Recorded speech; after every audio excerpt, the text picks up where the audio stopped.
kênh YouTube chính 세계가 thức của 충격에 báo và phát thanh 빠졌습니다. truyền hình điện. continue to grow, not just 캄보디아에서 in 단 한 달 Cambodia, 만에 but Laos and Myanmar. These 명이 continue to grow, 사라졌습니다. not Autopsy showed the victim 그들은 died of a 고술 heart attack 취업을 믿고 caused by severe 떠났지만 torture. 돌아오지 about 못했죠. 8,000 South Koreans 이보다 더 are 끔찍한 Autopsy 건 showed the victim died of a heart attack caused by 분노가 치솟았지만 한국은 움직이지 않았고 그들은 소리 대신 분석으로 분노 대신 전략으로 답했습니다. đưa những người bị giam 외교가 giữ trái ý 압박이 muốn về nước. Theo người phát 정보가 ngôn của 무기가 nội vụ 되며 Campuchia, 경제가 64 người Hàn Quốc 제재가 bị trục xuất. 되었습니다. Is political. 그리고 What we want to do 세계는 is put the 처음으로 safety and 깨닫습니다. security of Americans 진짜 강한 first. 나라란 We want to make sure that 조용히 our 세상을 war fighter 바꾸는 is 나라라는 put 것을 first. 말이죠. And we want to 이제 세계는 말합니다. 민주의 기준은 미국이 아니다. 복수가 아닌 시스템으로 정의를 설계한 나라. 그 나라는 바로 대한민국입니다. 지금부터 그 놀라운 현장 속으로 들어가 보시죠. 미국에서 날아온 충격적인 이야기. 바로 시작합니다. 그리고 지금 어디에서 시청하고 계신지 댓글로 남겨주세요. 여러분의 이야기도 듣고 싶습니다. 그 전에 잠깐 1초 만에 누를 수 있는 좋아요 버튼을 꾹 눌러주시면 영상 제작에 큰 힘이 됩니다. 그럼 바로 사연 시작하겠습니다. 패턴이 너무 완벽했습니다. 의심스러울 정도로요. 매주 같은 요일에 같은 숫자만큼 실종 신고가 들어왔어요. 캄보디아 프놈펜에서였습니다. 전부 한국인 청년이었고 전부 고수익 취업 공고를 받다고 했어요. 한 달간 330명이었습니다. 이건 우발적 사건이 아니었어요. 조직이 움직이고 있었습니다. 데이터를 파고들수록 확신이 커졌어요. 국가가 범죄에 가담하고 있다는 확신이요. 안녕하세요. 알렉스 볼튼입니다. 오랫동안 범죄 조직의 패턴을 분석해왔고 지금은 워싱턴에서 국경을 넘는 위협을 추적하고 있습니다. 그날은 새벽 4시였어요. 워싱턴의 사무실은 고요했지만 모니터만은 달랐습니다. 화면 중앙에 붉은 경고창이 떠 있었고 캄보디아 인신매매 긴급경보라는 문구가 깜빡이고 있었죠. 마우스를 움직이는 손이 무겁게 느껴졌어요. 클릭하는 순간 파일이 열렸고 숫자들이 쏟아졌습니다. 한 달간 330명 실종, 전원, 한국 국적, 연령대 20대에서 30대, 실종 경로는 모두 동일했습니다. 소셜미디어 구인 광고를 보고 프놈펜으로 입국한 뒤 연락이 끊긴 거였어요. 화면을 보는 동안 심장이 빠르게 뛰었습니다.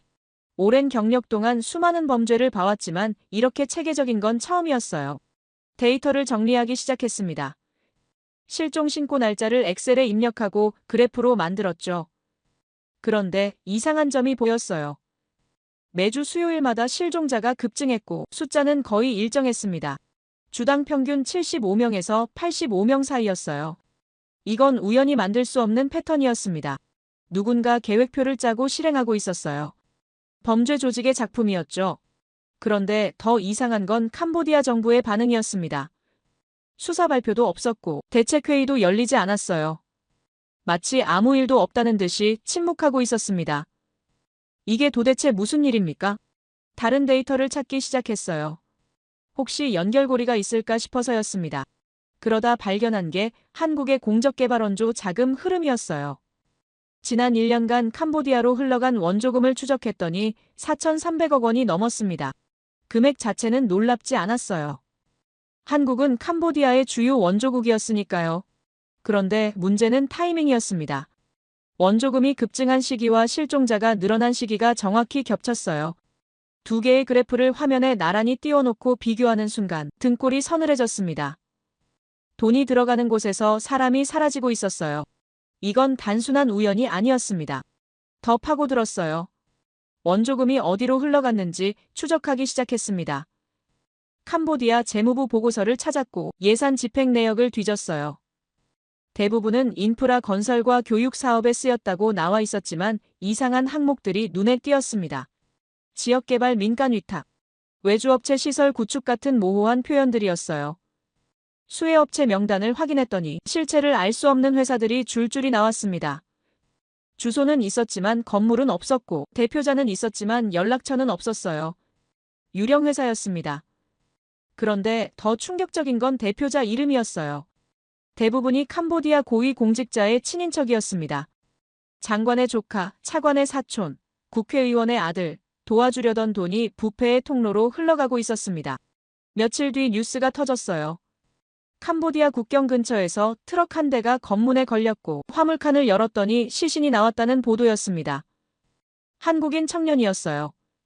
신원 확인 결과 2달 전 푸놈펜으로 입국한 뒤 실종 신고가 접수됐던 사람이었습니다. 뉴스 화면을 보는 동안 주먹이 떨렸어요. 330명 중 한 명이었습니다. 그는 돌아오지 못했어요. 그런데 더 분노가 치민 건 그 다음이었습니다. 캄보디아 총리가 긴급 기자회견을 열었는데 한 말이 믿기지 않았어요. 한국인들이 안전교육을 잘 받아야 한다. 개인의 부주의로 발생한 불행한 사건이라고 말했습니다. 피해자를 탓하고 있었어요. 정부의 책임은 한마디도 언급하지 않았습니다. 화면 속 총리의 표정은 오만했고 목소리는 차가웠어요. 그 순간 확신했습니다. 이건 사고가 아니라 방조였고 어쩌면 공모였다는 걸요. 키보드를 두드리기 시작했습니다. 과거 사례를 찾아봤어요. 동남아시아에서 발생한 인신매매 사건들을 검색했고 패턴을 분석했습니다. 멕시코 카르텔 사건, 동유럽 밀입국 조직, 중동 노예거래망, 수많은 범죄를 봐왔지만 이번 건 달랐어요. 규모가 컸고 조직이 치밀했으며 무엇보다 국가가 개입하고 있었습니다. 일반 범죄 조직은 정부를 피해 다니지만 이번엔 정부가 범죄자였어요. 도와준 나라에게서 칼날이 돌아왔습니다. 한국이 선의로 보낸 4,300억 원이 청년들을 가두는 감옥을 짓는 데 쓰이고 있었어요. 이게 말이 됩니까? 데이터를 더 모았습니다. 피해자 가족들의 인터뷰를 찾았어요. 한국 방송에서 보도한 영상이었습니다. 할머니 한 분이 카메라 앞에서 울고 계셨어요. 우리 손자 찾아주세요. 착한 애예요. 가족한테 돈 보내준다고 갔어요. 목소리가 떨리고 있었습니다. 다른 부모는 청와대 앞에서 1인 시위를 하고 있었어요. 제 딸 살려주세요라고 적힌 피켓을 들고 서 있었습니다. 화면을 보는 동안 가슴이 먹먹해졌어요. 숫자가 아니었습니다. 330이라는 통계가 아니라 330개의 이름이었고 330개의 가족이었어요. 누군가의 아들이고 딸이었으며 누군가의 손자이자 손녀였습니다. 화면을 끄고 창밖을 바라봤어요. 워싱턴의 새벽은 여전히 고요했지만 마음은 고요하지 않았습니다. 이런 일을 그냥 지나칠 수는 없었어요. 보고서를 작성해야 했고 상부에 보고해야 했으며 누군가는 이 사실을 알아야 했습니다. 그런데 한 가지 궁금한 게 생겼어요. 한국은 어떻게 반응할까요? 다른 나라였다면 외교적 항해 몇 번 하고 끝났을 겁니다. 말로만 유감을 표하고 실질적 조치는 없었을 거예요. 그런데 한국은 달랐습니다. 과거 사례를 봤을 때 한국은 자국민 보호에 있어서만큼은 타협하지 않았어요. 그들의 오만은 불에 기름을 부었습니다. 캄보디아 총리는 실수했어요. 건드리면 안 될 선을 넘었습니다. 커피를 한 모금 마셨어요. 식어 있었지만 상관없었습니다. 모니터를 다시 켰고 한국 뉴스를 검색하기 시작했어요. 반응이 궁금했습니다. 여론이 어떤지 정부는 뭐라고 하는지 알고 싶었어요. 예상대로 한국은 들끓고 있었습니다. 청와대 청원 게시판에는 하루 만에 50만 명이 서명했고 우리 국민을 구하라 정부는 뭐하나 같은 댓글이 쏟아지고 있었어요. 국회에서는 긴급 질의가 열렸고 야당은 정부를 압박하고 있었습니다. 분노가 들끓고 있었어요. 그런데 정부는 침묵하고 있었습니다. 공식 발표도 없었고 대응책도 나오지 않았어요. 이상했습니다. 한국 정부가 이렇게 느릴 리 없었어요. 그날 이후 한국을 주시하기 시작했습니다. 매일 아침 한국 뉴스를 확인했고 정부 발표를 추적했으며 여론의 흐름을 분석했어요. 뭔가 준비하고 있다는 느낌이 들었습니다. 침묵은 두 종류가 있어요. 포기의 침묵과 준비의 침묵입니다. 한국의 침묵은 후자였어요. 그들은 움직이지 않는 게 아니라 보이지 않게 움직이고 있었습니다. 데이터가 말하고 있었어요. 한국 외교부는 캄보디아 대사를 소환했고 국정원은 정보를 수집하고 있었으며 경찰청은 합동수사팀을 구성하고 있었습니다. 조용했지만 빠르게 움직이고 있었어요. 폭풍이 오고 있었습니다. 그리고 그건 생각보다 빨리 왔어요. 사건 발생 후 정확히 72시간 만에 한국 정부가 움직였습니다. 외교부가 긴급 브리핑을 열었고 대변인이 단호한 목소리로 발표했어요. 오늘 자정부터 캄보디아 전역에 대한 여행 금지령을 발동합니다.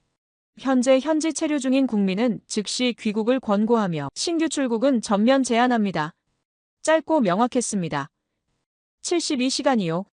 다른 나라였다면 상황 파악 회의조차 끝내지 못했을 시간이었어요. 보고서를 작성하고 부처 간 협의를 거치고 법적 검토를 받는 데만 일주일은 걸렸을 겁니다. 그런데 한국은 사흘 만에 결정하고 발표하고 시행했어요. 이게 가능한 일입니까? 비교 사례를 찾아봤습니다.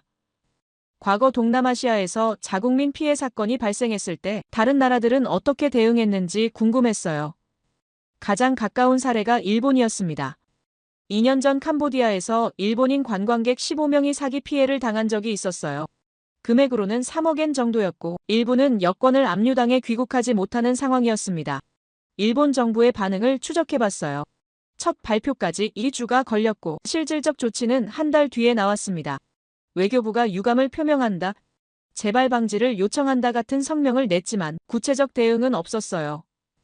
피해자들은 결국 스스로 해결해야 했고 일부는 지금도 돈을 받지 못하고 있습니다. 한국과 비교하면 대조적이었어요.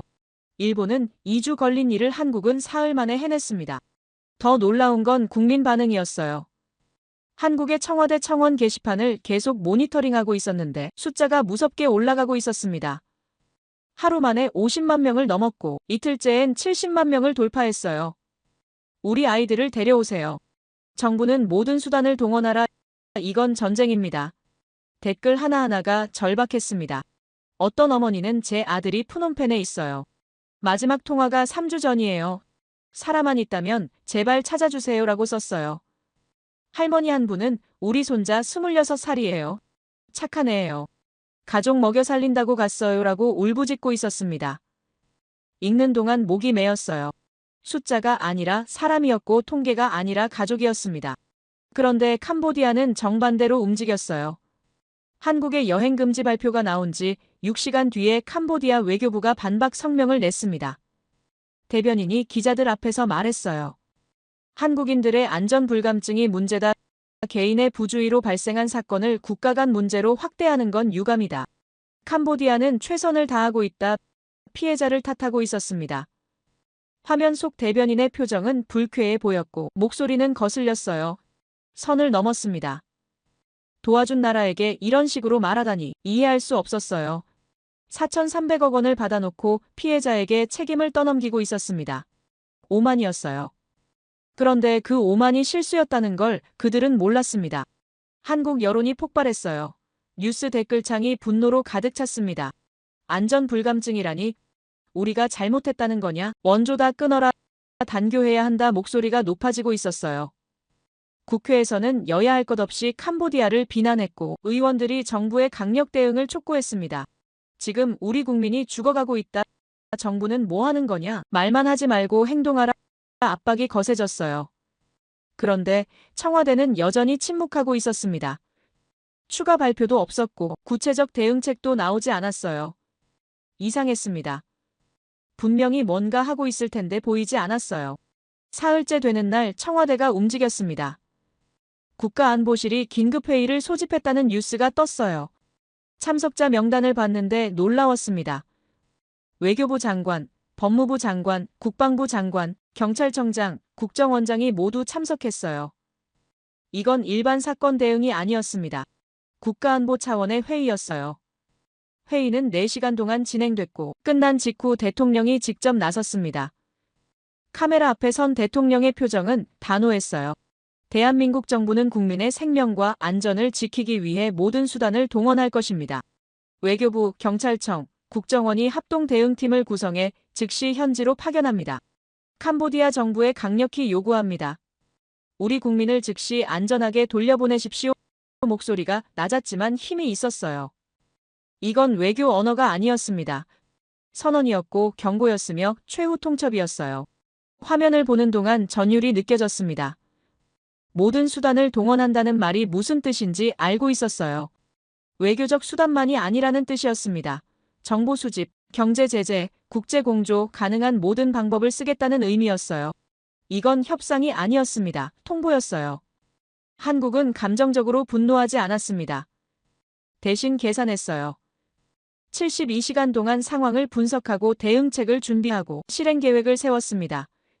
침묵은 포기가 아니라 준비였어요. 외교는 끝났습니다. 이제 작전이 시작됐어요. 다음 날 합동 대응팀 구성이 발표됐습니다.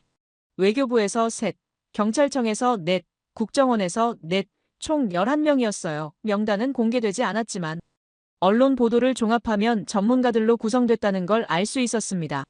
외교부는 동남아 전문 외교관들이었고 경찰청은 국제범죄 수사 경력자들이었으며 국정원은 정보 분석 요원들이었어요. 그들은 이틀 뒤 출국 예정이었습니다. 사건 발생 후 일주일도 안 돼서 현장으로 가는 거였어요. 이 속도가 정상입니까? 다른 나라였다면 팀 구성만 한 달은 걸렸을 겁니다. 부서 간 조율하고 인력 선발하고 예산 배정받고 승인 절차 거치는데 시간이 오래 걸려요. 그런데 한국은 이틀 만에 끝냈습니다. 일본과 또 비교해봤어요. 3년 전 필리핀에서 일본인 기업인 6명이 납치된 사건이 있었습니다. 일본 정부는 대응팀을 파견하기까지 3주가 걸렸고 팀 규모는 4명이었어요. 외교관 2에 경찰 2이었습니다. 현지 도착 후에도 필리핀 정부와 협의하느라 실질적 수사는 2달 뒤에 시작됐고 결과적으로 피해자 6명 중 2은 구출하지 못했습니다. 일본 언론은 정부의 늑장 대응을 비판했지만 개선되지 않았어요. 시스템 자체가 느렸습니다. 그런데 한국은 달랐어요. 일주일 만에 11명을 현장에 보내고 있었습니다. 이게 바로 차이였어요. 속도에서 규모에서 의지에서 완전히 달랐습니다. 한국 뉴스를 계속 추적했어요. 대응팀 출국 준비 과정이 보도되고 있었습니다. 공항에서 출발하는 장면은 공개되지 않았지만 외교부 브리핑에서 일정은 발표됐어요. 이틀 뒤 푸놈펜에 도착 예정이며 즉시 현지 수사에 착수할 것, 캄보디아 정부와 긴밀히 협력할 것이나 필요시 독자적으로 움직일 것 독자적으로요. 이 말이 핵심이었습니다. 상대국 정부를 믿지 않는다는 뜻이었어요. 협력은 하되 의존하지 않겠다는 의미였습니다. 한국은 스스로 찾아낼 준비가 돼 있었어요. 여론은 계속 뜨거웠습니다. 청원 게시판 서명자 수가 100만 명을 넘었고 거리에서는 촛불 집회가 열렸어요. 우리 아이들을 구하라, 정부 잘하고 있다. 끝까지 가라. 응원과 압박이 동시에 쏟아졌습니다. 한국 국민은 정부를 믿고 있었지만 동시에 감시하고 있었어요. 결과를 요구하고 있었습니다. 이게 민주주의의 힘이었어요. 국민이 정부를 움직이고 정부가 국민에게 책임지는 시스템이었습니다. 워싱턴 사무실에서 모니터를 보며 생각했어요. 한국은 정말 다르다고요. 속도가 달랐고 강도가 달랐으며 집중력이 달랐습니다. 다른 나라들이 말로 유감을 표할 때 한국은 사람을 보냈어요. 회의만 하고 있을 때 한국은 팀을 구성했습니다. 외교 문서만 주고받을 때 한국은 현장으로 향하고 있었어요. 이게 차이였습니다. 그들은 분노를 계산으로 바꿨고 감정을 전략으로 전환했으며 말을 행동으로 옮겼습니다. 72시간 만에요. 세상이 이제 그 침묵의 의미를 알게 될 겁니다. 폭풍이 푸놈펜으로 향하고 있었어요. 그리고 그 폭풍은 새벽 어둠 속에 도착했습니다. 현지 시각 새벽 2시였어요. 푸놈펜 국제공항 활주로에 한국 정부 전세기가 착륙했고 11명이 내렸습니다. 언론은 차단됐고 공항 로비는 텅 비어 있었어요. 계획된 침묵이었습니다. 주요 외신이 현장을 포착하려 했지만 캄보디아 당국이 취재를 막았고 한국 측도 보도를 원하지 않았어요. 그들은 주목받기 위해 온 게 아니었습니다. 일하러 온 거였어요. 활주로에서 내리는 모습을 포착한 유일한 영상이 있었는데 멀리서 찍은 흐릿한 화면이었지만 분위기는 전해졌습니다. 걸음걸이가 빨랐고 표정이 단호했으며 시선이 날카로웠어요. 군인 같았습니다. 아니, 군인보다 더 집중된 느낌이었어요. 그들의 눈빛엔 두려움 대신 결심이 있었습니다. 공항을 빠져나간 대응팀은 시내 호텔로 향했습니다. 숙소는 한국 대사관에서 사전에 예약해둔 곳이었고 보안이 철저한 곳이었어요. 체크인 과정도 조용했습니다.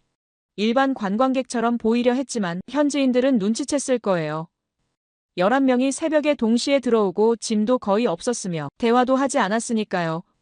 호텔 로비 직원이 나중에 언론과 인터뷰에서 말했습니다. 그들은 마치 작전을 수행하러 온 것 같았고 긴장감이 느껴졌으며 무언가 중요한 일을 앞둔 사람들의 공기가 있었다고요. 맞았습니다. 그들은 작전을 수행하러 왔어요. 다음 날 아침부터 움직임이 시작됐습니다. 외교부 팀은 캄보디아 외교부와 접촉했고 경찰청 팀은 현지 경찰청을 방문했으며 국정원 팀은 정보 수집을 시작했어요. 공식적으로는 협조 요청이었지만 실제로는 압박이었습니다. 한국 외교관이 캄보디아 차관을 만나 전달한 메시지는 명확했어요. 실종자 명단을 넘기고 즉각적인 수사 협조를 요구했으며 필요시 한국 측이 독자적으로 움직일 것이라고 통보했습니다. 협의가 아니라 통보였어요. 캄보디아 측은 당황했습니다. 보통은 정중하게 요청하고 기다리는 게 외교 관례인데 한국은 달랐어요.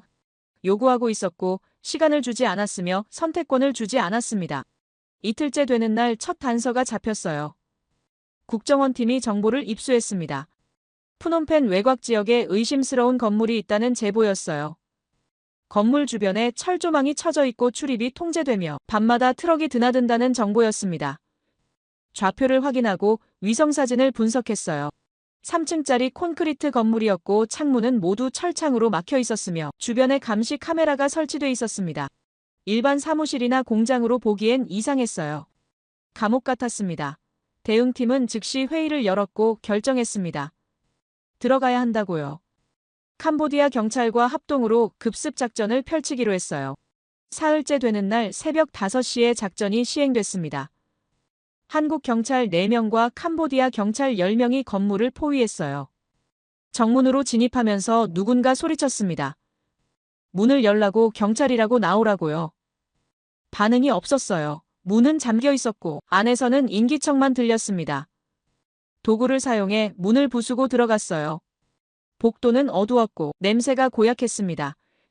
사람이 오래 갇혀있던 냄새였어요. 방문을 하나씩 열기 시작했습니다. 첫 번째 방은 비어 있었고 두 번째 방도 비어 있었어요. 세 번째 방문을 열었을 때 안에서 비명소리가 들렸습니다. 한국어였어요. 살려달라고 한국 사람이라고 제발이라고 울부짖고 있었습니다. 그 순간을 어떻게 설명할 수 있을까요? 경찰관이 손전등을 켜고 안을 비췄을 때 5명이 바닥에 웅크리고 있었습니다. 전부 20대로 보이는 한국 청년들이었어요. 얼굴은 헬쑥했고 옷은 더러웠으며 눈빛은 두려움으로 가득했습니다. 한국 경찰이 다가가며 말했어요. 괜찮다고 경찰이라고 이제 안전하다고 집으로 갈 수 있다고요. 청년 중 한 명이 울기 시작했습니다. 정말이냐고 한국에서 왔냐고 살았다고 중얼거리며 무너졌어요. 다른 청년들도 울었습니다. 경찰관들이 그들을 부축해 밖으로 데리고 나왔어요. 햇빛을 본 청년들은 눈을 가렸습니다. 얼마나 오래 어둠 속에 있었던 걸까요? 한 청년이 경찰에게 물었습니다. 정말 한국 사람이 맞냐고 꿈이 아니냐고 이제 집에 갈 수 있냐고요. 경찰이 대답했어요. 네, 이제 집으로 갑니다라고요. 그 한마디에 모든 분노가 녹아내렸습니다. 구출 소식은 즉시 본국에 전달됐습니다. 외교부가 브리핑을 열었고 대변인이 발표했어요. 푸놈펜 외곽에서 한국인 5명을 구출했다고 전원 건강 상태는 양호하며 곧 귀국 조치할 예정이라고 현지 대응팀이 계속 수사 중이라고 말했습니다. 한국 언론이 일제히 보도했어요. 속보 자막이 방송 화면을 가득 채웠고 포털 사이트 메인에 기사가 올라왔으며 국민들은 환호했습니다. 댓글이 쏟아졌어요.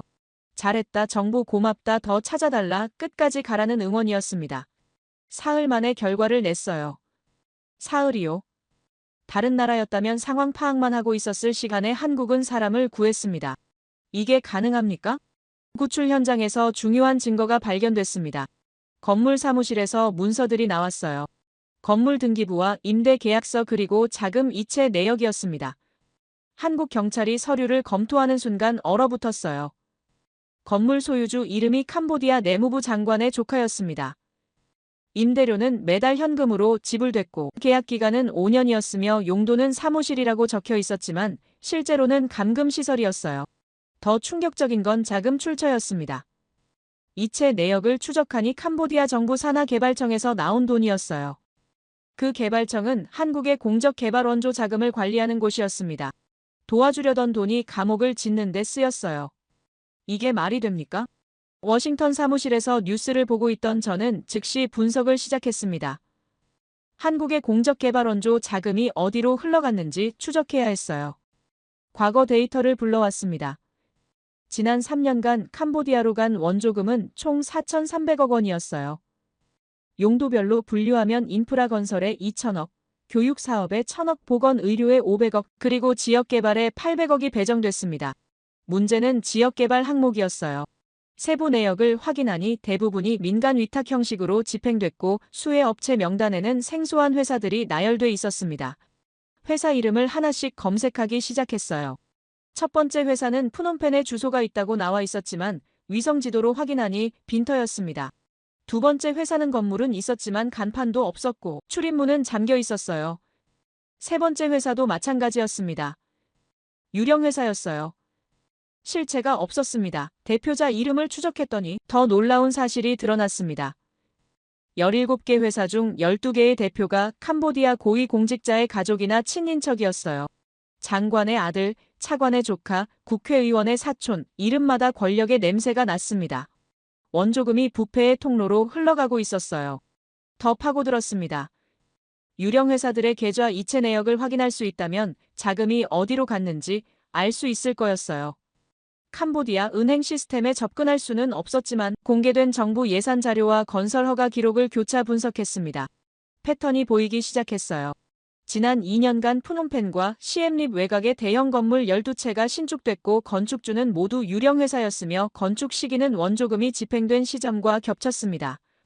항공사진을 구해서 건물들을 확인했어요. 전부 3층에서 4층 규모였고 창문은 철창으로 막혀 있었으며 주변에 높은 담장이 쳐져 있었습니다.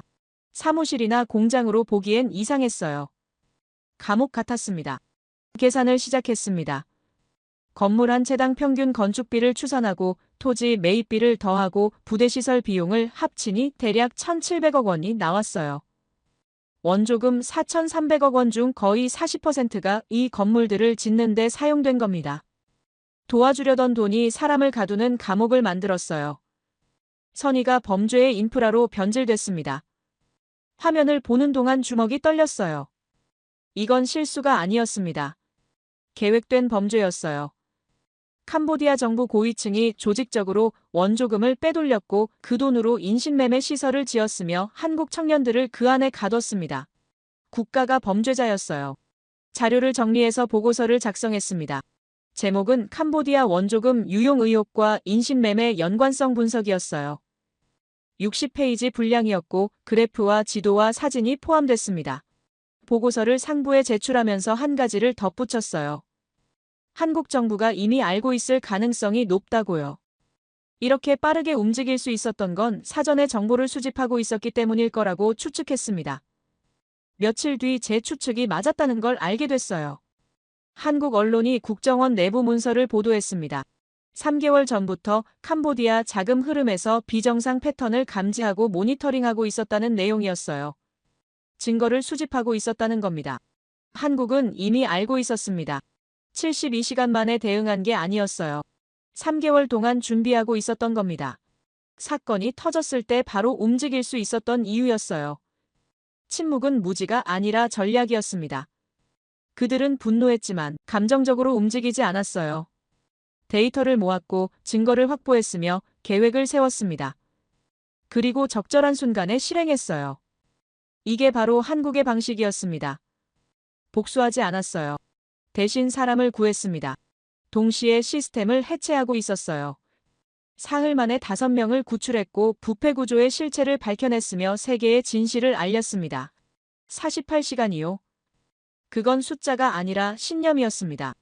그리고 그 신념은 이제 무기가 되고 있었어요. 한국 정부가 움직이기 시작했습니다. 하나가 아니라 셋이었어요. 외교부와 국정원과 경제부처가 동시에 작동했습니다. 3개의 칼날이 동시에 내려왔어요. 첫 번째 칼날은 외교였습니다. 한국 외교부가 아세안 정상회의에서 캄보디아 인권 문제를 공식 의제로 상정했어요. 보통은 조용히 양자협의로 해결하려 하지만 한국은 달랐습니다. 공개적으로 문제를 제기했어요. 회의장에서 한국 외교장관이 발언했고 그 내용은 단호했습니다. 캄보디아에서 발생한 조직적 인신매매 사건과 정부 고위층의 연루 의혹을 국제사회가 주목해야 한다고, 원조금 유용 가능성을 철저히 조사해야 한다고, 피해자 구출을 위한 국제 공조가 필요하다고 말했어요. 회의장이 술렁였습니다.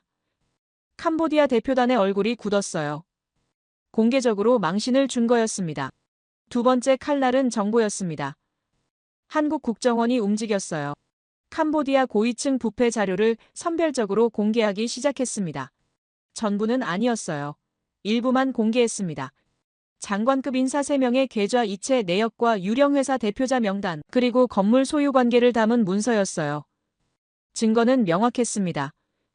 사진과 계약서와 은행 거래 기록이 포함돼 있었고 날짜와 금액이 정확했으며 위조할 수 없는 수준이었어요. 자료는 주요 외신에 동시에 배포됐습니다.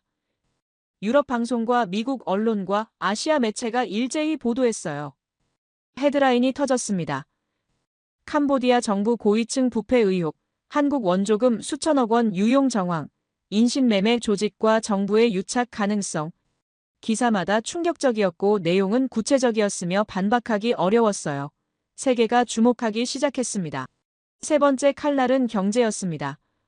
한국 정부가 발표했어요.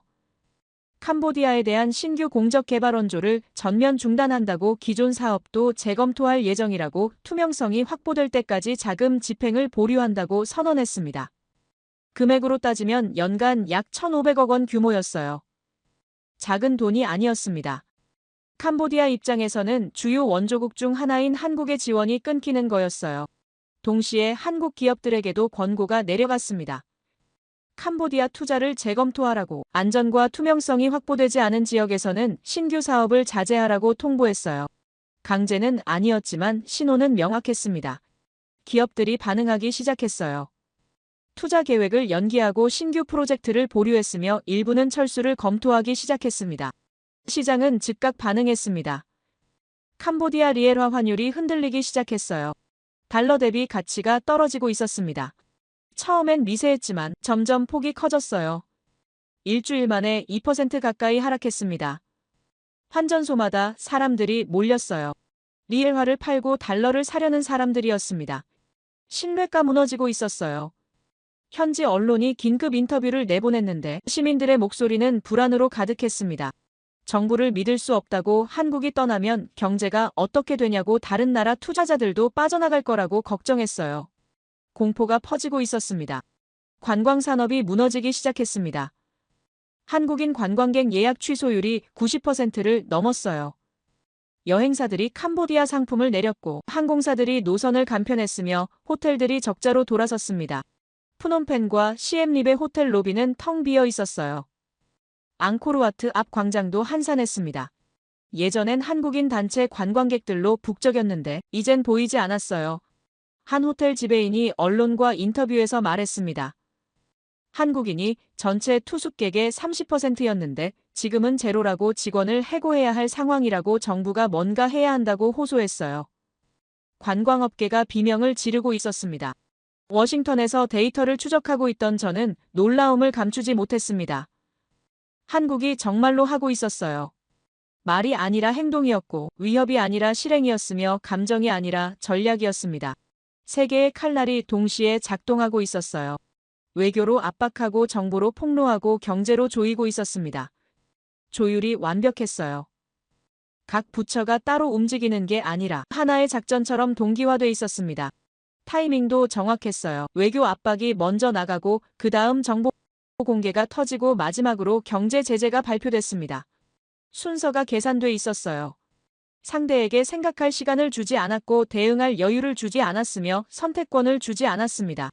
이게 바로 설계된 압박이었어요. 국제 신용평가사들이 움직이기 시작했습니다.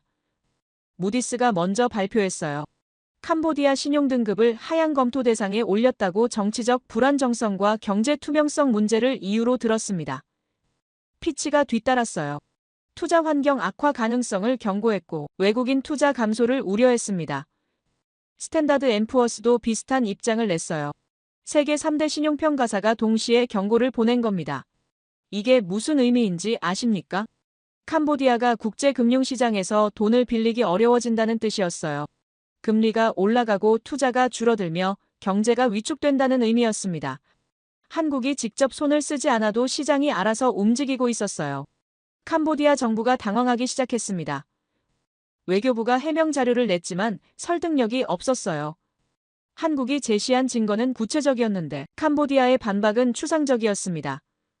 부패 의혹을 부인했지만 구체적 근거를 제시하지 못했고 인신매매 조직과 무관하다고 주장했지만 증명하지 못했으며 투명하게 조사하겠다고 약속했지만 신뢰를 얻지 못했어요. 말만 있었고 행동은 없었습니다. 언론은 정부를 압박했고 야당은 정부를 공격했으며 시민들은 정부를 의심했어요. 내부에서 균열이 시작됐습니다. 푸놈펜 시내에서 시위가 일어났습니다. 시민단체와 학생들이 거리로 나왔어요. 정부의 투명성을 요구하고 부패 척결을 외쳤으며 피해자 구출을 촉구했습니다. 피켓에는 우리 정부는 부패했다, 진실을 밝혀라, 한국에게 사과하라고 적혀 있었어요. 정부를 비난하는 목소리가 내부에서 나오고 있었습니다. 야당 의원들도 가세했어요. 국회에서 정부를 추궁했고 장관들을 질타했으며 총리의 책임을 물었습니다. 압박이 거세졌어요. 집권당 내부에서도 균열이 보였습니다. 일부 의원들이 당 지도부의 반기를 들었고 정부 정책에 동조하지 않겠다고 선언했으며 독자 행보를 예고했어요. 체제가 흔들리고 있었습니다. 장관급 인사 2명이 전격 사임했습니다. 내무부 차관과 개발청 청장이었어요. 공식 이유는 개인 사정이었지만 실제로는 압박을 견디지 못한 거였습니다. 부패 의혹 대상자 명단에 이름이 올라 있었고 언론이 집요하게 추적했으며 시민들이 사퇴를 요구했어요. 버티지 못했습니다. 사임 발표 기자회견에서 그들의 표정은 초췌했고 목소리는 떨렸으며 시선은 흔들렸어요. 자신감이 사라졌습니다. 검찰이 수사에 착수한다는 발표가 나왔어요. 부패 의혹 관련자들을 조사하겠다고 철저히 진상을 규명하겠다고 책임자를 처벌하겠다고 밝혔습니다. 정부가 밀리고 있었어요. 한국은 침묵했습니다. 외교부는 추가 논평을 내지 않았고 정부는 더 이상 압박하지 않았으며 언론도 조용했어요. 하지만 시장은 계속 움직이고 있었습니다. 환율은 계속 떨어졌고 투자는 계속 빠져나갔으며 관광은 계속 무너졌어요. 한국이 소리내지 않고 움직였는데 세상이 들었습니다. 직접 때리지 않았는데 상대가 쓰러지고 있었어요. 이게 바로 경제의 힘이었고 시스템의 힘이었으며 신뢰의 힘이었습니다. 한국은 총을 쏘지 않았어요. 그런데 전쟁을 이기고 있었습니다. 데이터를 정리하며 깨달았습니다. 이건 복수가 아니라는 걸요. 한국은 캄보디아를 무너뜨리려는 게 아니었어요. 시스템을 고치려는 거였습니다. 부패를 제거하고 투명성을 확보하고 재발을 방지하려는 의도였어요. 압박의 목적이 파괴가 아니라 개선이었습니다. 증거가 있었어요. 한국 외교부가 비공개로 캄보디아 측에 제안을 보냈다는 정보를 입수했습니다. 내용은 이랬어요. 부패 관련자를 철저히 조사하고 피해자를 전원 구출하고 원조금 관리 시스템을 개선한다면 한국은 협력을 재개할 용의가 있다고 밝혔어요. 조건이 명확했습니다. 사과를 원하는 게 아니라 변화를 원하고 있었어요. 말이 아니라 행동을 요구하고 있었습니다. 워싱턴 사무실 창밖을 바라보며 생각했습니다. 한국은 정말 다르다고요. 다른 나라들은 분노하면 소리를 질러요. 언론에 성명을 내고 회의에서 비난하고 국민에게 보여주려 합니다. 그런데 실질적 타격은 없어요. 말만 있고 행동은 없습니다. 한국은 반대였어요. 소리는 작았지만 타격은 컸습니다. 감정은 절제했지만 효과는 확실했어요. 분노를 계산으로 바꿨고 복수를 전략으로 전환했으며 말을 시스템으로 구현했습니다. 이게 바로 통제된 힘이었어요. 진짜 힘은 감정이 아니라 통제라는 걸 처음으로 깨달았습니다. 주요 외신이 한국의 대응을 분석하기 시작했습니다. 유럽 방송이 특집 프로그램을 내보냈어요. 한국의 삼축 전략을 교과서적 사례라고 평가했습니다. 외교와 정보와 경제를 동시에 작동시켜 상대국을 압박하는 방식이 효과적이라고 다른 나라들도 배워야 한다고 분석했어요. 미국 싱크탱크가 보고서를 냈습니다. 한국식 대응 모델이라는 제목이었어요. 감정적 반응 대신 시스템적 접근을 택했고 단기 보복 대신 장기 개선을 목표로 했으며 일방적 압박 대신 조건부 협력을 제시했다고 평가했습니다. 세계가 한국의 방식을 주목하고 있었어요. 환율이 무너지고 있었습니다. 하지만 한국은 침묵했어요. 추가 압박도 없었고 승리 선언도 없었으며 자랑도 없었습니다. 조용히 다음 단계를 준비하고 있었어요. 구출 작전은 계속되고 있었고 증거 수집은 진행되고 있었으며 국제 공조는 강화되고 있었습니다. 일이 끝난 게 아니었어요.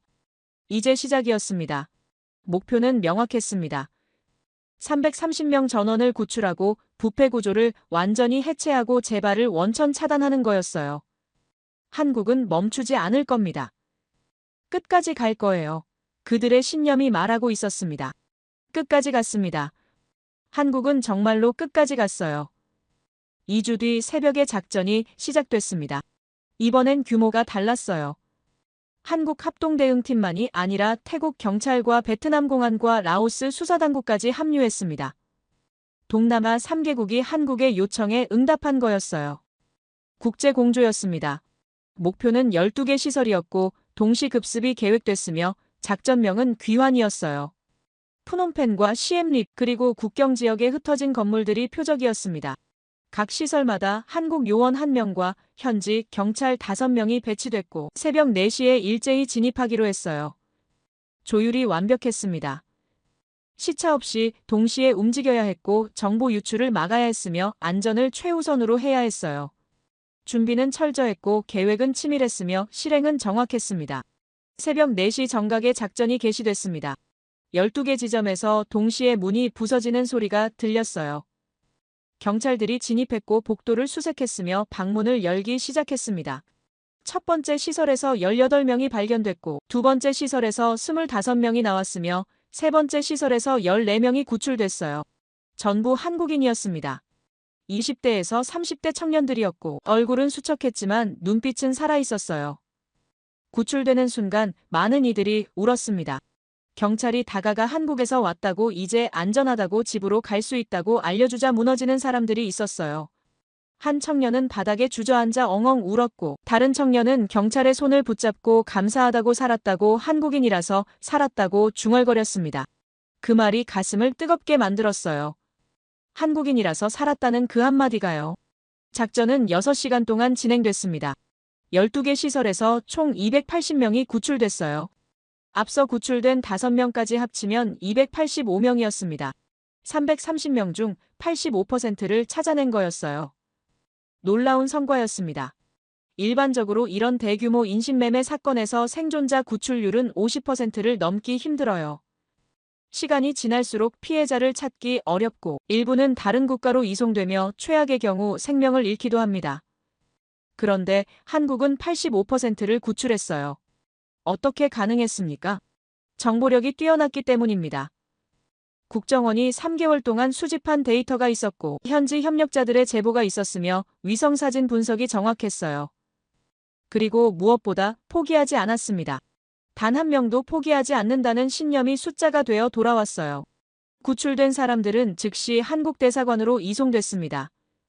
의료진이 대기하고 있었고 심리 상담사가 준비돼 있었으며 귀국 절차가 신속하게 진행됐어요. 대사관 직원들이 한 명 한 명 안부를 물었고 필요한 것이 있는지 확인했으며 가족에게 연락할 수 있도록 도왔습니다. 어떤 청년은 몇 달 만에 어머니 목소리를 듣고 울음을 터뜨렸고 다른 청년은 아버지에게 미안하다고 걱정 끼쳐서 죄송하다고 말하며 눈물을 흘렸어요. 통화 내용을 들으며 대사관 직원들도 눈시울을 붉혔습니다. 숫자가 아니라 사람이었어요. 통계가 아니라 가족이었고 데이터가 아니라 생명이었습니다. 이틀 뒤 귀국길에 올랐습니다. 정부 전세기 2대가 준비됐고 의료진과 상담사가 동승했으며 외교부 직원들이 함께했어요. 푸놈펜 공항에서 출발할 때 일부 구출자들이 창밖을 바라보며 복잡한 표정을 지었습니다. 악몽이 끝났지만 상처는 남아있었어요. 비행기가 이륙하자 안도의 한숨이 들렸고 일부는 조용히 울었으며 일부는 잠에 빠졌습니다. 안전한 곳으로 가고 있다는 안도감이었어요. 4시간 뒤 인천공항에 도착했습니다. 입국장 문이 열리는 순간 그곳엔 태극기를 든 가족들이 기다리고 있었어요. 부모들이 눈물을 흘리며 자식을 껴안았고 형제들이 달려와 동생을 안았으며 친구들이 손을 잡고 돌아와서 다행이라고 말했습니다. 한 청년은 태극기를 보는 순간 무릎을 꿇었어요. 살았다고 집에 왔다고 중얼거리며 오열했습니다. 그 장면을 보며 공항에 있던 사람들이 함께 울었어요. 귀환이었습니다. 진짜 귀환이었어요. 주요 외신이 긴급 속보를 내보냈습니다. 한국이 대규모 구출 작전을 성공시켰다고, 동남아 3개국과 협력해 285명을 구출했다고 전례 없는 국제 공조라고 보도했어요. 유럽 방송은 한국의 작전 수행 능력을 높이 평가했고, 미국 언론은 신속한 대응에 주목했으며, 아시아 매체들은 한국 정부의 의지를 강조했습니다. 세계가 주목하고 있었어요. 한 달 만에 이뤄낸 성과였습니다.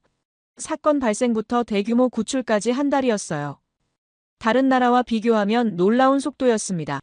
몇 년 전 필리핀에서 발생한 일본인 납치 사건은 해결까지 6개월이 걸렸고, 결국 절반만 구출했어요. 싱가포르에서 발생한 중국인 인신매매 사건은 1년이 지나도 진전이 없었고 대부분 찾지 못했습니다. 그런데 한국은 한 달 만에 85%를 구출했어요. 차이가 명확했습니다. 캄보디아가 흔들리고 있었습니다. 대규모 구출 작전 성공 소식이 전해지자 현지 여론이 폭발했어요. 시민들이 거리로 나왔고 정부를 규탄했으며 책임자 처벌을 요구했습니다. 푸놈펜 중심가에서 대규모 촛불 집회가 열렸고 수천 명이 모였어요. 피켓에는 부패한 정부는 물러나라, 한국에게 사과하라, 우리의 수치를 씻어라고 적혀 있었습니다. 정부 청사 앞에서는 단식 농성이 시작됐고 야당 의원들이 동참했으며 시민단체 대표들이 성명을 발표했어요. 압박이 극에 달했습니다. 집권당 내부에서도 반발이 나왔고 일부 의원들이 당을 탈퇴했으며 장관급 인사 2명이 추가로 사임했어요. 정부가 무너지고 있었습니다. 총리가 움직일 수밖에 없었습니다. 긴급 대국민 담화를 발표하겠다고 예고했어요. 방송 시간은 저녁 8시였고 전 국민이 지켜봤습니다. 화면에 나타난 총리의 얼굴은 수척했고 표정은 무거웠으며 목소리는 떨렸어요. 그가 입을 열었습니다. 캄보디아 국민 여러분, 그리고 한국 국민 여러분께 깊이 사과드린다고 정부의 관리 소홀로 인해 한국인들이 피해를 입었다고 특히 정부 일부 인사들의 부패와 무책임이 사태를 키웠다고 인정했어요. 책임을 통감한다고 관련자들을 엄중히 처벌하겠다고 다시는 이런 일이 없도록 시스템을 개선하겠다고 약속했습니다. 그리고 한국 정부와 국민에게 진심으로 사과한다고 피해자 가족들께 용서를 구한다고 말했어요. 고개를 숙였습니다. 카메라 앞에서 고개를 숙이고 잠시 침묵했어요. 오만했던 그 목소리에 떨림이 있었습니다. 사과를 지켜본 한국 국민들의 반응은 복잡했습니다. 일부는 당연하다고 말했고 일부는 늦었다고 비판했으며 일부는 이제라도 다행이라고 안도했어요. 청와대 청원 게시판에는 사과를 받아들이자는 의견과 더 강력한 조치가 필요하다는 의견이 엇갈렸습니다. 하지만 공통된 정서가 있었어요. 우리 정부가 잘했다는 자부심이었습니다. 포기하지 않고 끝까지 국민을 찾아왔다는 신뢰였고 말이 아니라 행동으로 보여줬다는 만족이었어요. 댓글마다 감사와 자랑과 응원이 담겨 있었습니다. 한국인이라는 게 자랑스럽다고 정부를 믿는다고 끝까지 가달라고 말하고 있었어요. 캄보디아 검찰이 전격 수사에 착수했습니다. 부패 관련 용의자 47명이 소환됐고 고위 공무원 5명이 구속됐으며 인신매매 조직 핵심 인물 12명이 체포됐어요. 압수수색이 동시다발적으로 진행됐고 은행 계좌가 동결됐으며 해외 도피를 막기 위해 출국 금지 조치가 내려졌습니다. 수사는 신속했고 강도는 높았으며 범인은 광범위했어요. 언론이 실시간으로 보도했고 국민들이 환영했으며 국제사회가 주목했습니다. 캄보디아가 스스로 정화하고 있었어요. 한국의 압박이 만든 결과였습니다. 워싱턴 사무실에서 일련의 과정을 지켜보며 감탄했습니다. 한국이 해냈어요. 정말로 해냈습니다. 한 달 만에 285명을 구출했고 국제공조를 이끌어냈으며 상대국 정부를 무릎 꿇렸고 부패 구조를 드러냈으며 책임자를 처벌하게 만들었어요. 이 모든 걸 총 한 발 쏘지 않고 해냈습니다. 외교와 정보와 경제를 무기로 사용했고 인내와 전략과 신념을 방패로 삼았으며 국제협력과 국민 신뢰를 동력으로 삼았어요. 완벽했습니다. 다른 나라와 비교하면 더 명확해졌어요. 10년 전 태국에서 발생한 대만인 인신매매 사건은 정부가 소극적으로 대응했고 결국 민간 단체가 나서서 일부만 구출했으며 책임자 처벌도 없었습니다. 5년 전 인도네시아에서 발생한 베트남인 노예 노동 사건은 국제사회가 압박했지만 정부가 미온적으로 반응했고 대부분 풀려나지 못했어요. 그런데 한국은 달랐습니다. 정부가 앞장섰고 국민이 지지했으며 국제사회가 협력했어요. 시스템이 작동했고 의지가 관철됐으며 결과가 나왔습니다. 데이터를 정리하며 깨달았어요. 이건 단순한 구출 작전이 아니었다는 걸요. 한국이 세계에 메시지를 보낸 겁니다.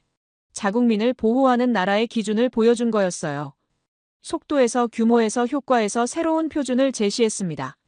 다른 나라들이 몇 달 혹은 몇 년 걸리는 일을 한 달 만에 해냈고 절반만 구출하는 사례가 많은데 85%를 구출했으며 사과 한마디 받지 못하는 경우가 흔한데 총리가 고개를 숙이게 만들었어요. 이게 바로 국력이었고 시스템이었으며 의지였습니다. 한국은 복수하지 않았어요. 대신 정의를 실현했습니다. 사람을 구했고 진실을 밝혔으며 책임을 물었어요. 오만은 사과로 끝났지만 정의는 끝나지 않았습니다. 아직 45명이 남아있었고 부패 구조는 완전히 해체돼야 했으며 재발 방지 시스템은 구축돼야 했어요. 한국은 멈추지 않을 겁니다. 복수는 순간이지만 구출은 영원하니까요. 영원은 시스템으로 만들어집니다. 한국이 그걸 증명하기 시작했어요. 대규모 구출 작전이 끝나고 일주일 뒤 한국 정부가 기자회견을 열었습니다. 외교부 장관과 기획재정부 장관이 나란히 서서 발표했어요. 공적개발원조 투명성 프레임워크를 전면 개편한다고 선언했습니다. 내용은 구체적이었어요. 모든 원조금을 블록체인 기반 시스템으로 실시간 추적하고 분기마다 공개 감사를 시행하며 위험국가에는 현금 지원을 중단하고 현물과 기술 지원으로 전환하겠다고 밝혔습니다. 추가로 수혜국 정부가 아닌 현장 실행기관과 직접 협력하고 모니터링 요원을 상주시키며 투명성 기준을 충족하지 못하면 즉시 지원을 중단한다고 못 박았어요.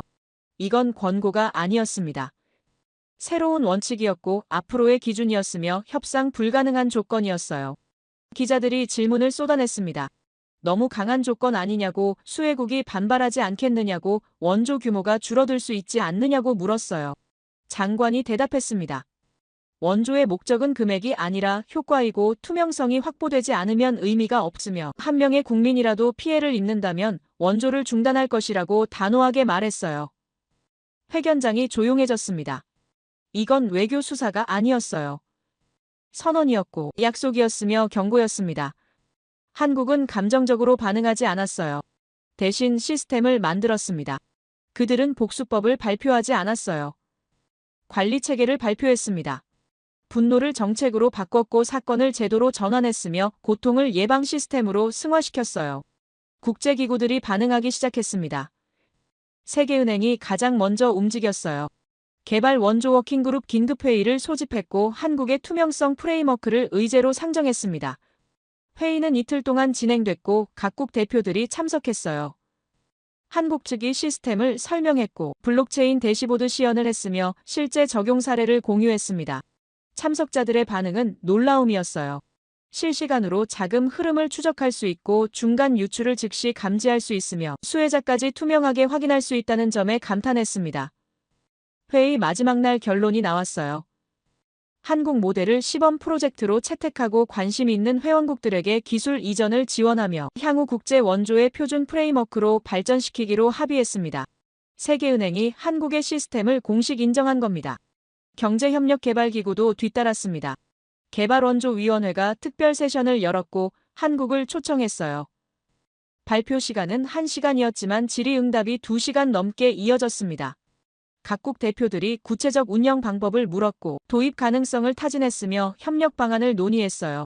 독일 대표는 유럽 원조 시스템과 연계할 수 있는지 물었고 호주 대표는 태평양 도서국 지원에 적용하고 싶다고 말했으며 캐나다 대표는 공동 모니터링 체계 구축을 제안했습니다. 한국이 답했어요. 기술은 공유할 용의가 있고 공동 플랫폼 구축도 가능하며 투명성 기준만 지켜진다면 협력하겠다고 밝혔습니다. 회의가 끝난 뒤 복도에서 여러 나라 대표들이 한국 측에 다가왔어요. 명함을 건네고 후속 미팅을 요청했으며 자국에 방문해달라고 부탁했습니다. 세계가 한국에게 배우고 싶어 했어요. 주요 외신이 특집 기사를 쏟아냈습니다. 유럽 방송이 30분짜리 다큐멘터리를 제작했어요.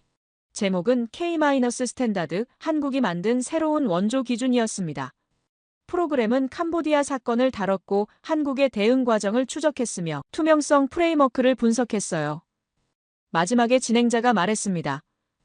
한국은 복수하지 않았고 대신 정의를 설계했으며 그 정의가 이제 세계의 기준이 되고 있다고 평가했어요. 미국 주요 매체도 커버 스토리로 다뤘습니다. 한국식 정의, 조용하지만 강력한 변화라는 제목이었어요. 기사는 한국의 신속한 구출과 체계적 압박과 시스템 구축을 단계별로 분석했고 다른 나라들이 배워야 할 모델이라고 결론 내렸습니다. 아시아 언론들도 집중 보도했어요. 한국이 동남아시아 원조의 새 지평을 열었다고 투명성이 곧 신뢰이고 신뢰가 곧 영향력이라고 평가했습니다. 아세안이 움직였습니다. 베트남 정부가 제안했어요. 회원국 간 투명성 공동 프레임워크를 만들자고 한국의 시스템을 벤치마킹하자고 말했습니다. 태국과 인도네시아가 동의했고 말레이시아와 싱가포르가 지지했으며 필리핀이 적극 찬성했어요.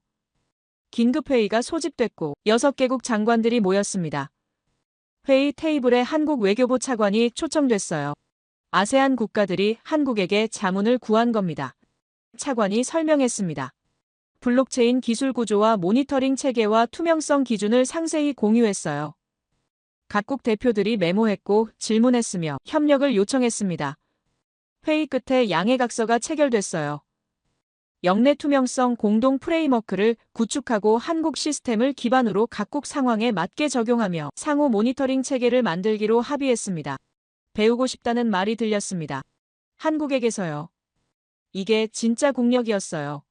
군사력이 아니라 시스템의 힘이었고 강압이 아니라 신뢰의 영향력이었으며 지배가 아니라 존중받는 리더십이었습니다.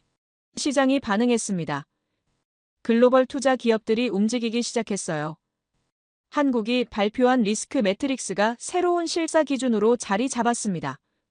투자심사회의에서 한국의 투명성 등급이 참고 자료가 됐고 원조 투명성 점수가 국가 신뢰도 평가에 반영됐으며 부패 위험도가 투자 결정에 영향을 미치기 시작했어요.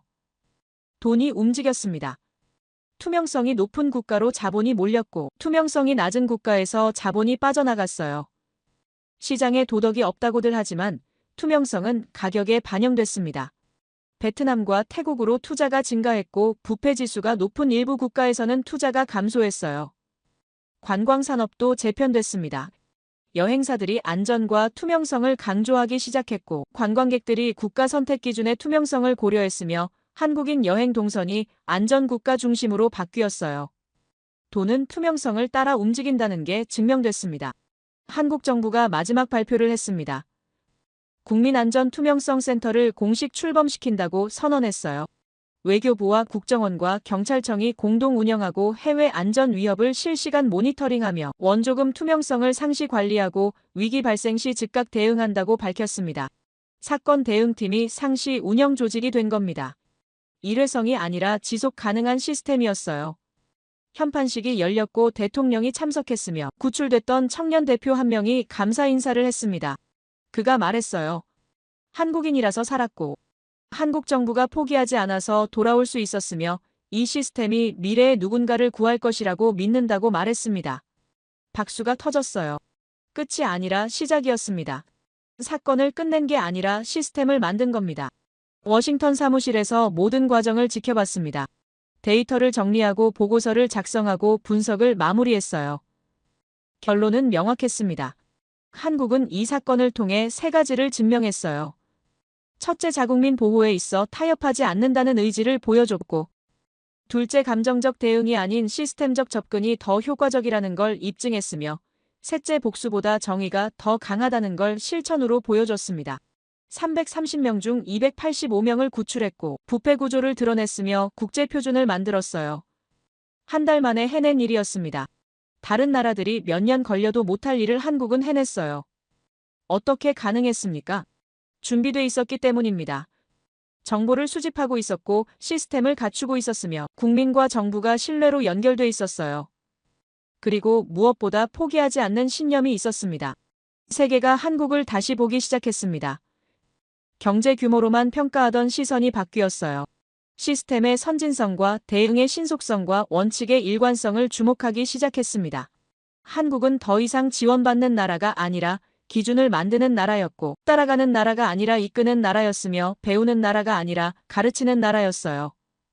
변수가 아니라 표준이 됐습니다. 오랫동안 데이터를 다뤄왔지만 이런 사례는 처음이었어요. 숫자로 시작했지만 신념으로 끝났고 분노에서 출발했지만 정의로 도착했으며 위기로 시작했지만 기준으로 마무리됐습니다. 한국은 총 한 발 쏘지 않았어요. 그런데 전쟁을 이겼습니다. 소리내지 않았는데, 세상이 들었고 힘을 과시하지 않았는데, 존경받았으며 요구하지 않았는데 따라하고 싶어 했어요. 이 이야기를 정리하며 확신하게 됐습니다. 앞으로 국제사회에서 원조와 투명성과 국민 보호를 논할 때 한국이 기준이 될 거라고요.